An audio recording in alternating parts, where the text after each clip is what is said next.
Fala aí, pessoal, seja bem-vindo a mais um vídeo aqui no canal. Vamos acompanhar as últimas notícias do São Paulo. E o Tricolor já volta a campo amanhã, né, jogando fora de casa contra o Libertad pela Libertadores. E o Zubeldia segue ameaçado ou não? Então, sem mais enrolação, vamos pro vídeo. Preciso falar agora sobre o São Paulo de Rian Francisco, que está cada vez mais escanteado no time de Luiz Zubeldia.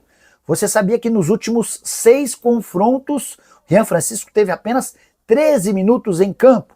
Foi na reta final da partida contra o Cruzeiro. Imagino, inclusive, que ele só ganhou essa oportunidade porque olheiros de 3 clubes da França estavam no Morumbi para assisti-lo. Nas outras 5 partidas ele foi para o banco de reservas e nem sequer foi utilizado. Se a gente ampliar um pouquinho essa observação e incluir os últimos 13 jogos, dá para dizer que o Rian Francisco só esteve em campo em 14 minutos.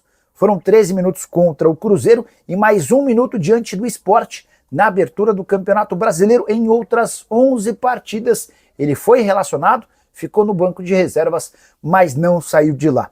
Até imaginei que com a lesão do Caleri as coisas pudessem mudar. Rian Francisco naturalmente seria a primeira opção no banco de reservas para o lugar do André Silva, mas no jogo contra o Botafogo, em que o Caleri se machucou, e na partida do final de semana contra o Santos, o Rian Francisco não foi utilizado. Já havia contado para vocês, depois de ouvir uma pessoa muito próxima do Zubeldia, que o Rian não tem as características que o técnico argentino gosta. O Zubeldia entende que o Rian Francisco é muito baixo e franzino para ser um centroavante, que ele não tem domínio dos movimentos que um centroavante precisa e que participa pouco do jogo, ficando muito dependente da marcação de gols. Algo que a torcida desconsidera, pelo contrário, hoje, talvez o jogador da base mais pedido pelo torcedor do São Paulo é justamente o artilheiro da categoria sub-20. Não, a gente vai comentar Zubeldia, agora né? sobre o Zubeldia, a declaração dele. O que quer dizer com essas coisas da questão ética? Você acha que tá rolando alguma coisa ali, Ele rapaz? tá sentindo a pressão, né? Tá sentindo a pressão e... Tá mandando um ele recado tá pra num ninguém time mandar gigante e, claro, a pressão é muito grande. Inclusive, o Zubeldia foi vaiado no anúncio antes do jogo. Ele sabe que o Dorival tá por aí, tá negociando com o Corinthians, mas tá aí. Então, a torcida do São Paulo gosta muito do Dorival, tem toda essa questão. E aí, ele tentou ali sair pela tangente, dar uma aula de ética, aquela coisa toda. Agora, o Zubeldia, a gente aqui... A gente dá a nossa opinião, a gente apura, a gente vai atrás dos fatos. E que o senhor está sendo pressionado, isso é óbvio. Quem assistiu o jogo ontem viu a torcida lá vaiando o senhor. Existe uma pressão muito grande em relação ao seu trabalho, a você achar aí as saídas para que esse São Paulo de fato jogue bem. Então é normal, você está num time que é tricampeão mundial, que é um time gigante no mundo, no Brasil, enfim. É normal isso. A gente está aqui para criticar quando acontece alguma coisa errada, para elogiar quando é para ser elogiado. Ontem você foi muito bem. Colocou o André Silva, que merece chance, o Ferreirinha está jogando muito bem, conseguiu se virar sem muitos desfalques aí, com muitos desfalques, foi muito bem. Agora, quando for mal, a gente vai criticar. Não se dobrou ao pedido da torcida incessante de colocar o Luciano, porque se ele coloca o Luciano como meia não vai funcionar. Não vai. Ou ele coloca no ataque, ou ele não coloca, e ontem ele não colocou. E o São Paulo acabou vencendo o jogo, embora no segundo tempo tenha caído demais de produção, tenha cansado, o Santos cresceu, criou chance até de empatar o jogo, mas no cômputo geral, São Paulo mereceu a vitória. E não tem jeito, Zubeldia, você que é um técnico que até hoje nunca tinha dirigido um time do tamanho de um São Paulo, é normal que você sinta uma pressão, claro, né? E não adianta descontar nos jornalistas, não vem querer bancar uma de jornalista formado, porque você falou que só fez 3 anos e outra, e esse negócio de ética aí, que quem não teve ética foi você com o jornalista que fez uma pergunta pertinente no jogo anterior. Ele foi muito... E você deu um chilique que parecia que ia ter um infarto dando cambalhotas na sala de imprensa. Então, meu amigo, dá um tempo aí, dá uma segurada. Falar de ética. Dá uma segurada aí, faz o seu aí que tá sendo mal feito até agora. O São Paulo não foi rebaixado até hoje na sua história por conta, muito especialmente, da sua torcida. A torcida do São Paulo conduz o time. Então a torcida do São Paulo tem noção, muito antes do Zubeldeus, do saber sofrer. Porque o São Paulo vencia legal o primeiro tempo contra o Aliança e no final teve que sofrer. O São Paulo vencia o Cruzeiro, tomou empate e terminou sofrendo. São Paulo teve na frente 2 vezes o Botafogo e terminou sofrendo. Contra o Galo, terminou sofrendo. Então, você pega... No segundo tempo, o Santos teve 65% de posse de bola. O Santos finalizou 8 vezes, o São Paulo 1. E olha que o São Paulo foi garfado. Né? Belíssimas finalizações por Tem sinal, umas né? enganações aí. E o futebol tem dessas coisas, apesar do Santos, o César Sampaio falou na coletiva, merecer pela produção, pelo desempenho um empate, o São Paulo teve um pênalti, para mim, muito claro, para muita gente também, não marcado contra si. Pra mim foi também. Né? Então, se tivesse marcado o pênalti, se o Santos tivesse empatado, porque o Rafael fez um gol no final. Ele fez uma defesa numa cabeça do Tassiano, que, entendeu? Quem estava comigo do meu lado já estava comemorando o gol ou lamentando, né? Sei lá. Então é o seguinte, Zubeldeus, ele está naquela linha tênue entre, não é a demissão e a permanência no cargo, mas entre o besta e o bestial. Por quê? Cada uma, hein? Não, exatamente. Saber sofrer não pode ser um orgulho. Fizemos um bom primeiro tempo. O segundo tempo, soubemos sofrer. No primeiro tempo, não. O torcedor, ele olha e enxerga e espera que o sofrimento acabe.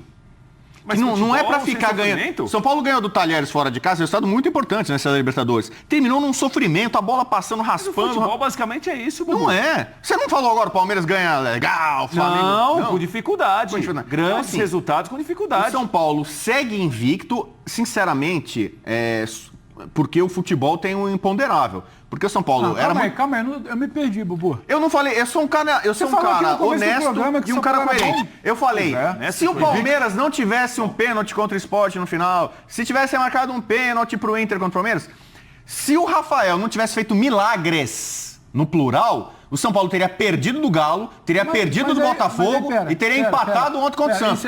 Aí tira aí 4 pontos do São Paulo. São Paulo tá zona de rebaixamento. Bubu, colocou o São Paulo na zona do o rebaixamento, goleiro tá ali pra quê? Então, o técnico tem a missão de fazer com que a vida do goleiro facilite. Aliás, hoje é o dia do goleiro, não, William? Espera um pouquinho. Não existe isso. Espera um pouquinho. O São Paulo tá ali, o goleiro tá ali. O Gente, Praz falava muito isso, nossos companheiros.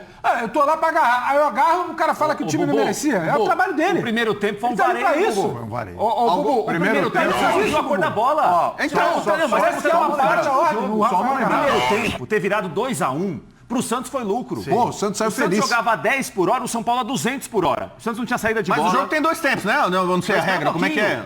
Se a gente analisar a produção de time e o que foi o jogo, o primeiro tempo era pra acabar o jogo ali. Então, ter ficado 2-1. era bom pro São Paulo se tivesse acabado o primeiro tempo contra o Cruzeiro, contra o Botafogo, contra o Aliança. A pressão. Mas o jogo, infelizmente, tem 2 tempos. Ótima pergunta que está no GC. Garotos de Cotia conquistaram os Zubeldeus? Os garotos de Cotia já conquistaram a torcida de São Paulo há muito tempo. São Paulo ganhou de forma espetacular, brilhante, maravilhosa a Copa do Brasil Sub-20 no ano passado. Ganhou a copinha esse ano de virada espetacular, sem contar com o Rian Francisco na final contra o Corinthians. Tem feito boas partidas agora mesmo com a turma subindo, continua São Paulo com o Sub-20 bom. Então, a molecada de Cotia do Sub-20, essa que tá chegando agora, essa geração, é boa. Mas eles tem material. Então, por exemplo, assim, o Zubeldia... Já no ano passado poderia ter aproveitado melhor um pouco a base, já tinha uma crítica em torno disso. E nesse ano no Paulista, era o momento certo, por exemplo, para aproveitar, dar mais minutos. Então o São Paulo do Zubeldeus não conseguiu vencer a Inter de Limeira, jogando com um a mais metade do tempo, com o Lucas, com o Oscar, com o Caleri, com a tropa toda, e podia ter dado mais minutos para vários garotos, né? O Rian Francisco, por exemplo, não tem minutos. O Luca entrou agora, parece que estão queimando etapas, ele pulando na frente do garoto de quem mais se espera no São Paulo e aquele que pode dar mais retorno financeiro ali, quem sabe, com uma venda. Então tá bom. O Zubeldia, talvez agora por necessidade, tantas lesões, ele teve que começar a colocar a molecada. Às vezes de forma errada. O Ferreira joga pela direita. Quem acompanha a base do São Paulo, ele é um ponta direita. Sim. Ele é aquele que corta pra dentro, canhotinho, bate pra cá. O Luca, ele tá pegando o mesmo cara do outro lado. Para não ter uma sombra pro Ferreirinha, tem o Luca, que ele é destro, joga pro lado esquerdo. Vem cortando para bater. Então agora ele tá sendo meio que obrigado e a torcida dá crédito. A torcida empurra. A torcida tem um maior orgulho de Cotia, dos moleques que saem de lá e dá força. Então o técnico coloca o moleque. Prefere que coloque um moleque de Cotia do que um jogador, às vezes mais experiente, mas que tecnicamente é limitado. O Zubeldia está tendo que se render agora a algo que a torcida do São Paulo já sabia lá atrás. Quer dizer, a torcida mais uma vez era sábia e estava certa. Então, coloca a molecada, vai sem medo, mas entendeu? Se fosse por isso aí, tinha mandado ele embora tem 2 semanas. Então, mas assim... Aí agora também é mole. Então, mas agora, assim, você pode... será que o Zubeldia tem... Quando você fala assim, eu lancei o Ferreira, Já estavam pedindo o moleque há muito tempo. Se ele colocar daqui a pouco o Luca, eu vi o Luca ali e tal, já estava ali pronto. Foi o São Paulo que fez, foi Cotia. Ele veio aqui no Bola da Vez. Muito boa. E ele até falou que o São Paulo vai ganhar a Libertadores, né? Cobrem o Zubeldeus. O Zubeldeus falou que o São Paulo vai ganhar a Libertadores. Mas ele falou assim, se terminar o ano de 25, a gente ganhou a Libertadores, fomos tetra mundial em cima do PSG, que é o que eu acho que vai acontecer, né? O PSG vai ganhar a Champions e tal. Mas o São Paulo já ganhou o Mundial em cima de um espanhol, em cima de um inglês, em cima de um italiano. Um francês seria um bom freguês novo. Então é o seguinte, se o Zubeldia falou, se o São Paulo ganha a Libertadores, ganha o Mundial e não vende 2 jogadores da base bem, eu me sinto um derrotado. Para ele terminar o ano feliz no São Paulo, ele sente que ele precisa ajudar na venda de... Então, ele precisa colocar jovens. Então, se já devia colocar antes de tantas lesões, depois de tantas lesões, ele foi meio que obrigado. Ai, pessoal, o elenco é curto, ele não tem opção, ele tem que colocar mesmo, tem que colocar molecada. E agora, a molecada tem dado respostas positivas, agora o Ferreira é o melhor jogador, o Alves agora foi muito bem nessa partida, né? Agora ele tá dando Luca, quem sabe em algum momento aí, se o São Paulo aparentemente vai buscar um centroavante desempregado, né? Vamos tentar fazer o que aconteceu com o Cédric na lateral direita. Tem o Júlio Furt. Né? Aliás, em relação ao ano passado, as laterais do São Paulo melhoraram, né? Porque com o Cédric e com o Enzo Dias, o São Paulo solucionou problemas laterais que eram problemas sérios de muito tempo. Então, pelo menos algumas coisas, peças novas e boas, ele tem. Então, o Zubeldeus, né? Que ele realmente agora abrace Cotia, abrace os garotos e seja abraçado por essa torcida que não deixa o São Paulo cair. São Paulo nunca foi rebaixado, é por conta da sua torcida maravilhosa que conduz o time. O que será que o Rian Francisco fez pro Zubeldia? O que você está falando? Pô, estão pegando muito no pé do Zubeldia. Será que o Zubeldia não tem alguma restrição, algum problema com o Rian Francisco? Por que o moleque que é o melhor jogador da base... Ele virou o maior vilão de São Paulo. Ele virou o maior vilão de São Paulo. O time ganha não é por causa dele, o time perde é por causa dele. Então eu te pergunto, o Zubeldeus não merece tantas críticas, ok, ele é um cara legal, ele é visceral, sanguíneo, não sei o quê. Mas ele tem alguma coisa, por exemplo, contra o Rian Francisco? Por que parece que ele persegue o garoto?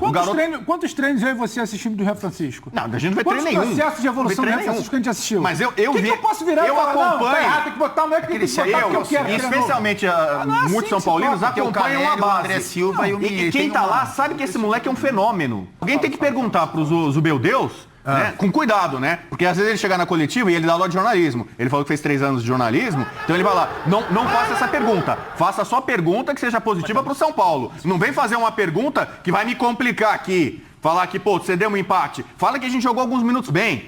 Pergunta tem que ser essa, tem que ser boa. Então, assim, espero que alguém tenha coragem de perguntar sobre o Rian Francisco, continuar perguntando. E aí, esqueceu? Abandonou? Hora de falar sobre o São Paulo, que vai perder 31 milhões de reais com a rescisão de contrato antecipado de um patrocínio. O Tricolor não fez muita questão de divulgar com ênfase, mas no fim da semana passada comunicou o fim do contrato com a Viva Sorte, com quem o Tricolor tinha vínculo até dezembro de 2026. A marca estampava seu logo nos ombros do uniforme tricolor. Essa rescisão de contrato se deu por conta da pressão feita pela Superbet, patrocinadora master do São Paulo. E você deve estar se perguntando, mas o que uma coisa tem a ver com a outra? É que no fim do ano passado a Viva Sorte mudou o seu objetivo comercial e se tornou também uma casa de apostas esportivas. Diante desse cenário, o São Paulo ainda tentou criar um outro produto ligado à Viva Sorte e o São Paulo, mas acabou que não colou. Superbet exigiu e o São Paulo acabou rescindindo o contrato. Dá para dizer que a perda que o São Paulo vai ter daqui até o fim do vínculo com a Viva Sorte é de 31 milhões e 600 mil reais, bastante dinheiro para um clube que vive com enormes dificuldades financeiras. São Paulo havia recebido entre agosto e dezembro do ano passado, nos primeiros meses do contrato, 7 milhões e 800 mil reais. Nesse ano tinha direito a 1 milhão e 600 mil por mês, ou seja, chegou a embolsar 5 milhões e 600 mil, mas vai deixar de faturar outros 31 milhões e 600 mil reais. Então vamos comentar sobre essas últimas notícias do São Paulo. E o Tricolor entra em campo amanhã, né, jogando fora de casa contra o Libertad, pela fase de grupos da Libertadores. E para esse jogo, né, o Zubeldia ainda não deve contar nem com o Lucas Moura e nem com o Oscar. Além do Pablo Maia, né, do Caleri e do Luiz Gustavo. Já o zagueiro Arboleda deve ir para o jogo, né? Ele foi poupado para o jogo contra o Santos com a sobrecarga muscular.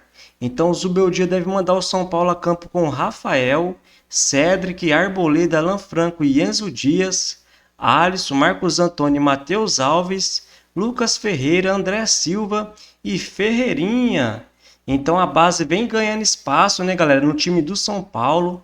Então isso prova que a torcida estava certa o tempo todo, quando pedia para o Zubeldia colocar a base no Campeonato Paulista, e ele não colocava, né, galera? Ainda tinha que escutar, né, alguns comentaristas que defendiam o Zubeldia, criticando a torcida por pedir a base em campo. É a mesma coisa que acontece agora com o Rian Francisco. A torcida pede muito para ver ele em campo e o Zubeldia insiste em não colocar. O que eu mais fico indignado, né, galera, é quando esses jovens jogadores da base começam a entrar, se destaca, esses mesmos comentaristas vêm falar que ele deu tempo para o jogador, treinou o jogador, por isso que o jogador vem se destacando, que não faz nenhum sentido. Jogadores como Rian Francisco, Lucas Ferreira, Matheus Alves, até o Mike, né, galera, precisa jogar assim nesse time do São Paulo. Até porque o Tricolor atravessa uma grande crise financeira e precisa revelar esses jogadores, utilizar um pouco no profissional para depois fazer boas vendas. Não adianta nada o São Paulo apenas fechar a torneira, não fazer grandes investimentos, se não conseguir fazer boas vendas. A gente viu o Flamengo fazer isso no passado, quando vendeu Renier, Vinícius Júnior, Paquetá. Agora o Palmeiras vem fazendo isso, né? Vendeu recentemente o Endrick, o Estevão, o Vitor Reis. Até porque o São Paulo está muito próximo, né, de anunciar uma parceria com o empresário grego Evangelos Marinakis, que deve investir na base do São Paulo mais de 600 milhões de reais. E o Tricolor vai ter a melhor base do Brasil nos próximos anos. Então o São Paulo precisa sim de um treinador que utilize essa base, como o Zubeldia começa a fazer agora, né, galera? Mas o Rian Francisco, pelo menos, também tem que começar a ganhar mais oportunidades nesse time. E agora vamos ver como está a classificação do grupo D da Libertadores. O Libertad aparece em primeiro com 6 pontos. Em segundo aparece o São Paulo, né, com 4. Em terceiro aparece o Alianza Lima com 1. Em quarto aparece o Talheres com nenhum. Então o jogo de amanhã é muito importante, né, para o Tricolor tentar pelo menos empatar contra o líder Libertad, já que o Alianza Lima deve vencer o Talheres e deve chegar também a 4 pontos. E se o São Paulo por acaso perder, o Libertad vai abrir muito na primeira colocação, vai a 9 pontos. Então a vitória no jogo de amanhã, ou pelo menos um empate, é muito importante para o São Paulo. Então eu espero, né, galera, se o Tricolor estiver vencendo, que o Zubeldia não chame o adversário para cima novamente. Porque nos últimos jogos, exceção ao Santos agora, o São Paulo sempre vem tomando empates no final. Ainda bem que o Rafael vem fazendo alguns milagres, né, galera? Pelo menos no Campeonato Brasileiro até aqui. E após a partida de amanhã, né, jogando fora de casa contra o Libertad, o São Paulo volta a campo no próximo sábado, jogando fora de casa contra o Ceará pelo Campeonato Brasileiro. Já no dia 29, joga em casa contra o Náutico pela Copa do Brasil. Então essa é a sequência do São Paulo nos próximos dias. Então se você curtiu o vídeo, deixa seu like, se inscreva no canal e até a próxima!